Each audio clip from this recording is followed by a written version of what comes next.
раванди босуботи корҳои ободониву созандагӣ дар ноҳияи вахш вусъати тоза дошта, марҳила ба марҳила бунёду мавриди баҳрабардорӣ қарор гирифтани бинову иншооти гуногуни маъмурӣ, иҷтимоӣ ва истеҳсоливу хизматрасонӣ дар беҳтар гардидани некуаҳолии сокинон заминаи мусоид фароҳам оварда истодааст. зеро дар сохтмони иншоот садҳо нафар сокинони маҳаллӣ бо ҷойи кор таъмин гардида даромад ба даст меоранд.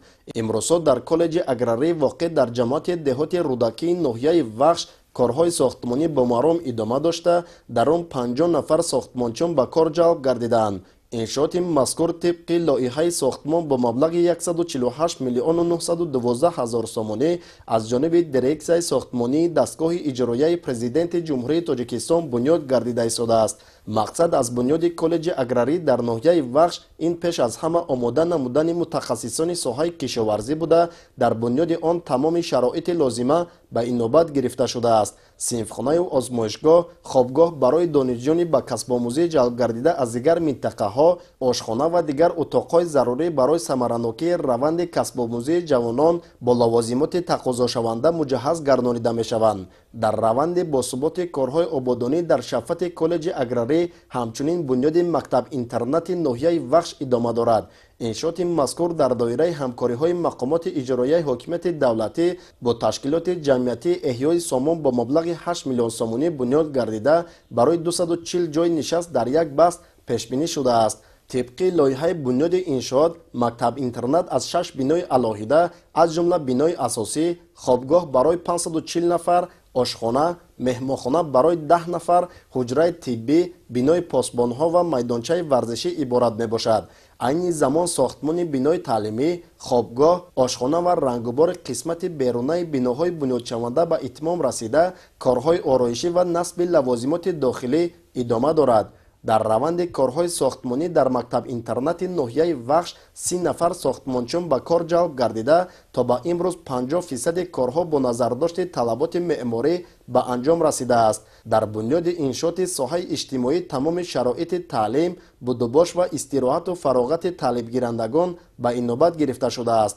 дар доираи корҳои ободониву созандагӣ бахшида ба ҷашни 35-солагии истиқлоли давлатӣ дар маркази ноҳия шаҳраки вахш аз ҷониби соҳибкори ватанӣ Шералӣ Юсупов бинои хобгоҳи писаронаи коллеҷи тиббии хусусии ноҳияи вахш бунёд гардидааст. иншооти тозабунёд аз 5 ошёна иборат буда, барои 300 донишҷӯ пешбинӣ гардидааст. баҳри анҷоми корҳои сохтмонӣ 30 нафар мутахассисони маҳаллӣ ҷалб гардида, то ба имрӯз қисмати асосии корҳои сохтмониро ба анҷом расонидаанд. арзиши лоиҳавии иншооти мазкур 3 миллион сомонӣ буда, дар он ҳама шароити мусоид барои донишҷӯён дар назар дошта шудааст.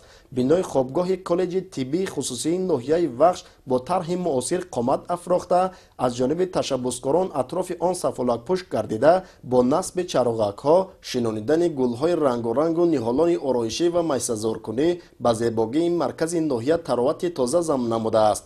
имрӯзҳо мувофиқи лоиҳаи ҳифзи саломатии модару кӯдак ва беҳтар намудани самти ёрии таҷлии тиббӣ дар ноҳияҳои вилояти Хатлон дар доираи ҳамкориҳои ҳукумати ҷумҳурии Тоҷикистон бо шарикони рушд, барқарорсозӣ ва таъмири пурраи беморхонаи марказии ноҳия идома дорад. таъмири асосӣ ва азнавсозии таваллудхона, сохторҳои ёрирасон, барқароркунии системаи коммуникатсиониву муҳандисии берунаи беморхона аз моҳи апрели соли 2020 оғоз гардида, корҳои пешбинишуда аз ҷониби 40 нафар мутахассисони ҷамъияти дорои масъулияташ маҳдуди манора сохтмон то ба имрӯз 60% ҷавобгӯ ба талаботи меъёрҳои сохтмонӣ, иншооти соҳаи тандурустӣ ба анҷом расонида шудааст. беморхонаи марказии ноҳияи вахш аз шӯъбаҳои ҷарроҳӣ, дил, бемориҳои даруна, таваллудӣ, кӯдакона, сироятӣ, эҳёгарӣ, ҳуҷраҳои ёрирасони таҳлилгоҳ, қабулгоҳ, ёрии таъҷилӣ, рентгенӣ, хунгузаронӣ ва физиотерапевтӣ иборат буда, дар натиҷаи ба пуррагӣ мавриди истифода қарор додани он шароити муосири ташхису табобат фароҳам оварда мешавад. қобили зикр аст ки дар бунёди иншооти ҷашнӣ дар ноҳияи вахш баробари соҳаҳои иҷтимоиву хизматрасонӣ ҳамзамон вобаста ба татбиқи яке аз ҳадафҳои стратегии ҷумҳурии Тоҷикистон саноатикунонии босуроати кишвар ва солҳои 2022-2026 ҳамчун солҳои рушди саноат ба бунёди коргоҳу корхонаҳои нави саноатӣ таваҷҷӯҳи бештар зоҳир карда мешавад. طی سالهای اخیر در ناحیه وخش بسیار کارخانه‌های بزرگ خردی صنعتی به استفاده داده شده است که باعث با جای کار تامین گردیدن مردم و بلند گردیدن سطح نیکوحوالی مردم گردیده ایستاده است. آبادانی‌ها، ساختمان راه‌ها، ساختمان مؤسسه‌های تعلیمی، ساختمان دیگر انشاءات‌های و مردم ضروری امروز با سرعت بلند در ناحیه ادامه دارد و مردم شرفمند ناحیه وخش جشن 35 سالگی استقلال دولتی خود را با تحفه‌های نو به نو با مهنت صافدلانه جشن می‌گیرند. به همین ترتیب از روی نقشه به مناسبت جشن 35 سالگی استقلال دولتی در ناحیه وخش بنیاد 150 انشاءات گوناگون تعیینات در نظر داشته شده است که در اجرای این نشانداد برابر مبلغ‌های بودجتی همچنین سهم ساکنان و صاحبکاران محلی نیز مهم ارزیابی می‌گردد. خدایداد رجب، امامعلی شریف برای برنامه اخبار.